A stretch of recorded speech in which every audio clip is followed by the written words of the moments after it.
그런 대형 사고가 발생을 했으면 빨리 거기에 맞게 잔고를 축소해야 되는데 그냥 괜찮겠지 돌아설 거야 하면서 잔고를 축소하지 않았던 것이 더 큰 원인이었던 것 같습니다.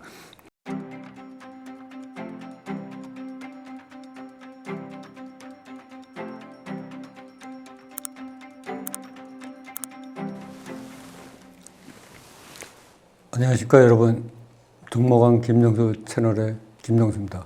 이번은 제가 몇 강의 전에 말씀드린 당신은 정말로 지도와 나침반을 갖고 있나, 그 시리즈의 마지막 단계로서 심리 관련 가이드에 관해서 말씀드리도록 하겠습니다.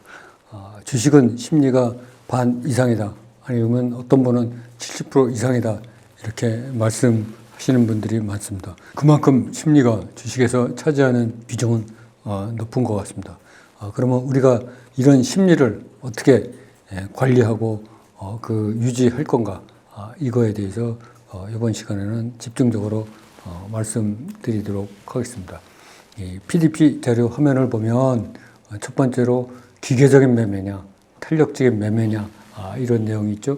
네, 기계적인 매매라는 것은 원칙을 한번 정했으면 그야말로 기계적으로 이렇게 한다.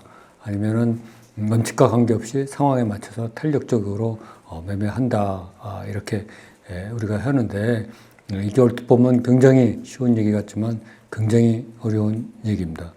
제가 이렇게 그 10년 동안 주식하면서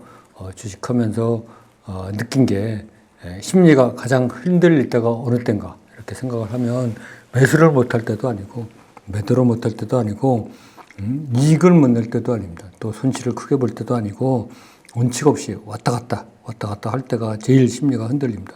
원칙을 어기고 돈을 벌면 벌수록 더 불안합니다. 왜냐 그러면 그게 독이 돼서 나중에 다 돌아오기 때문입니다.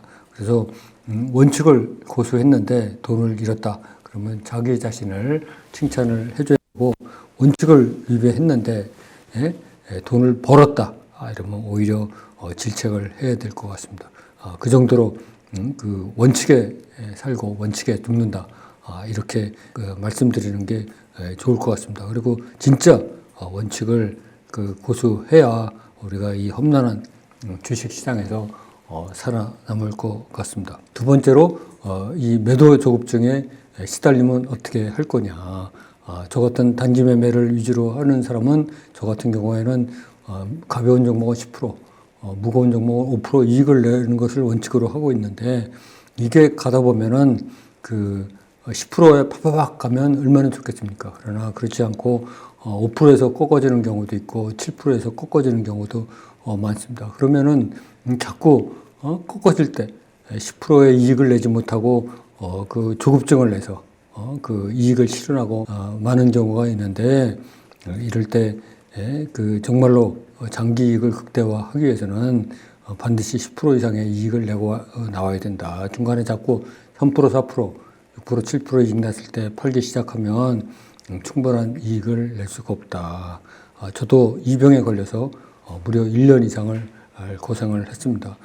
그리고 저한테 강의를 수강하시는 온라인 수강생 여러분들도, 많은 분들도 이 병 때문에 고생을 하시는 분들도 많습니다. 그러나 우리는 반드시 이 병을 고쳐야 된다, 이렇게 말씀드리고, 그 다음 세 번째로 손절 조급증도 우리가 고쳐야 된다. 이게 보면은 그 5%만 떨어져도 불안에 떨고 잠을 못 주무시는 분들도 많습니다. 그리고 많은 분들이 그 물타기는 과감하게 하는데 분할 매수는 못하는, 공포에 질려서 못하는 경우도 많습니다. 저한테 배우는 온라인 수강생들도 분할 매수를 원칙으로 하고 있지만 막상 10%, 20% 떨어지면 분할 매수가 두려워서 못하는 경우도 많습니다. 이런 손절 조급증도 우리가 반드시 고쳐야 된다, 이렇게 말씀드리도록 하겠습니다.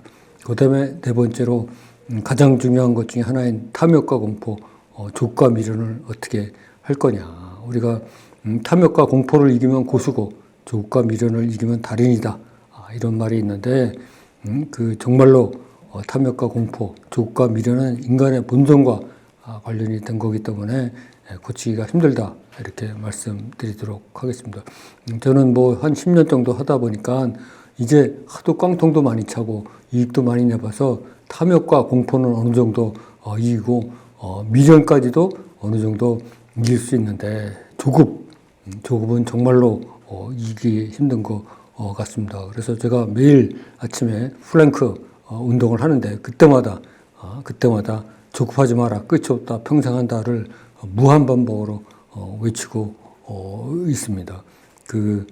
정말로 이 조급은 고치기가 어려운 것 같습니다. 그래서 워렌 버핏이 말씀하셨죠. 주식시장은 인내가 약한 사람의 돈을 인내가 강한 사람에게 옮겨주는 장치이다. 이렇게까지 말씀하셨습니다. 그래서 정말로 조급을 고치기가 어려운 것 같습니다. 이러한 조급증을 고치려면은 그야말로 시야를 크고 길게 멀리해서 조금 느슨한 마음으로 봐야 될 것 같습니다. 우리가 100세 시대를 맞이해서 앞으로 얼마든지 할 수 있다. 이런 마음을 갖고 임해야지 이 조급증을 고칠 수가 있겠습니다. 여러분 모두도 이 조급증을 잘 극복하시기 바랍니다. 그 다음에는 이제 매도 후 추적 관찰할 거냐, 아니면 망각할 거냐. 우리가 어떤 종목을 한번 사고 팔고 나면 대부분 잊어버리는 게 인간의 기본적인 마음입니다.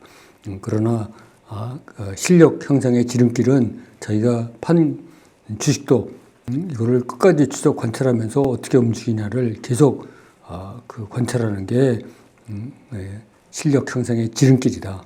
이렇게 생각을 했습니다. 저도 과거에는 그냥 잊어버리고 말았는데 이것이 안 좋다 이렇게 생각을 하고 그 뒤부터는 판 종목도 그 뒤에 어떻게 움직이나를 계속 추적 관찰하고 있습니다. 그 다음에 6번째로 코로나 사태 등 대형 사고가 발생하면 어떻게 할 것이냐. 이것도 생각을 해봐야 될 것 같습니다. 제가 그 코로나 사태를 겪고 나서 코로나 사태 때 무려 한 달에 3억 5,600만 원이라는 그 손절을 했는데 나중에 돌이켜 보면은 제가 신용을 써서 그렇게 큰 손해를 본 것도 원인이지만 더 큰 원인은 그런 대형 사고가 발생을 했으면 빨리 거기에 맞게 잔고를 축소해야 되는데 그냥 괜찮겠지 돌아설 거야 하면서 잔고를 축소하지 않았던 것이 더 큰 원인이었던 것 같습니다.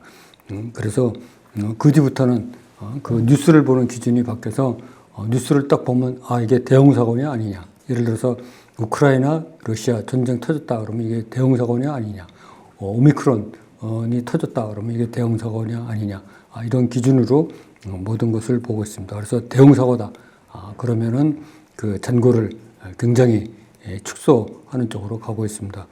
제가 코로나 때 하도 혼이 나서 이번 오미크론 사태 또 우크라이나 전쟁 때문에 저도 요새는 굉장히 보수적으로 잔고를 운영하고 있다고 말씀드릴 수 있겠습니다. 그 다음에 이제 상장 폐지, 유상증자, 분식회계, 횡령, 오너 리스크 등 각종 돌발 악재가 생겼을 때 어떻게 할 거냐. 제가 주식을 투자하다 보니까 상장 폐지가 투자자의 최고의 적인 것 같습니다. 상장 폐지 당하면 모든 것이 끝납니다. 다시 돌아올 가능성이 거의 없죠. 상장 폐지 이걸 안 당하도록 해야 될 것인데 이거를 막는 방법이 그렇게 많지가 않다는데 문제가 있습니다. 또한 유상증자 이 뉴스만 나와도 주가가 20-30% 폭락하는 것은 기본입니다. 주가 폭락의 주범이죠. 분식회계도 이 상장 폐지의 원인이 되고 있습니다.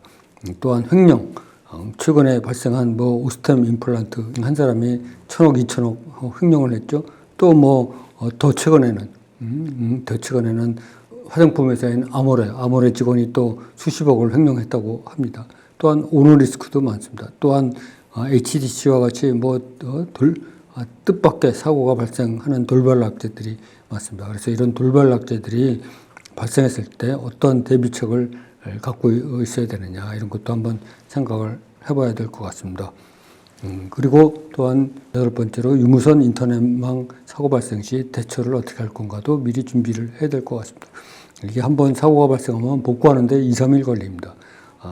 저도 여러 번 유선 그 인터넷망이 안 돼가지고 KT나 뭐 SKT 이런 데 전화해봐도 뭐 며칠 있다 온다는 거예요. 그러니까 그 사이에 뭐 주식 거래를 안 할 수도 없고 그래서 굉장히 그 노트북을 들고 인터넷망이 되는 데까지 찾아다니면서 한 적이 있습니다. 근데 요새 최근에 기술이 발달해갖고 노트북과 핸드폰을 연결해서 유선망이 고장났을 때 사용하는 방법이 있더라고요. 그래서 저도 그거를 숙지해가지고 요새는 유선 인터넷망이 그 고장이 나도 바로 노트북하고 핸드폰하고 연결해서 거래를 하고 있습니다. 또한 핸드폰 거래으로만도 거래를 하는 방법도 숙지해야 되겠다. 저 같은 경우도 아직도 그 PC에만 익숙해져서 핸드폰에 앱은 깔아놨지만 실제로 거래는 잘 안 하고 있어서 굉장히 미숙하다. 그런데 비상 사태를 대비해서는 핸드폰으로 거래하는 방법도 핸드폰만으로만 거래하는 방법도 우리가 반드시 숙지를 해야 되겠다. 이렇게 말씀드리도록 하겠습니다. 그 다음으로 이제 9번째 보면 자료 축적 기간을 어떻게 할 것인가. 최소 1년 내지 3년 이상은 자료 축적을 해야 된다. 이렇게 말씀드리도록 하겠습니다. 이 자료 축적은 한두 해로 이렇게 짧은 기간에 되는 것이 아닙니다. 꾸준한 노력을 갖고 해야 된다. 그래서 마음을 크고 길게 멀리 잡고 계속 그 축적을 해야 된다. 이렇게 말씀드리도록 하겠습니다. 그 다음에 그 재산 목록 1호가 뭐가 돼야 되겠느냐, 뭐가 돼야 되겠냐 이렇게 생각을 해보면 저의 재산 목록 첫 번째 재산 목록은 12번의 깡통창 경험과 실거래 5만 건 이상의 데이터와 통계다. 이렇게 말씀드리도록 하겠습니다. 그야말로 우리가 오랫동안 주식 투자를 하다 보면 실패 경험도 쌓이고 성공 경험도 쌓여서 이런 것이 축적되어 가서 나의 실력이 향상되고 필살기가 되어야 되는 것입니다. 저는 12번 깡통 찰 때마다 그때마다 실력이 역설적으로 더 늘어나는 것을 느꼈습니다. 그래서 제가 더더군다나 포기를 못했습니다. 그래서 우리가 자꾸 그 데이터와 통계를 축적을 해야 이게 결국 나의 재산이다. 그리고 이거를 바탕으로 해서 우리가 나의 이익 모델을 만들 수 있고 이익을 만들 수 있다. 이렇게 생각을 합니다. 그래서 여러분도 재산 목록 1호가 여러분의 성공과 실패 경험 그리고 여러분이 만든 데이터와 통계가 되도록 그렇게 하시면 더욱더 좋을 것 같습니다.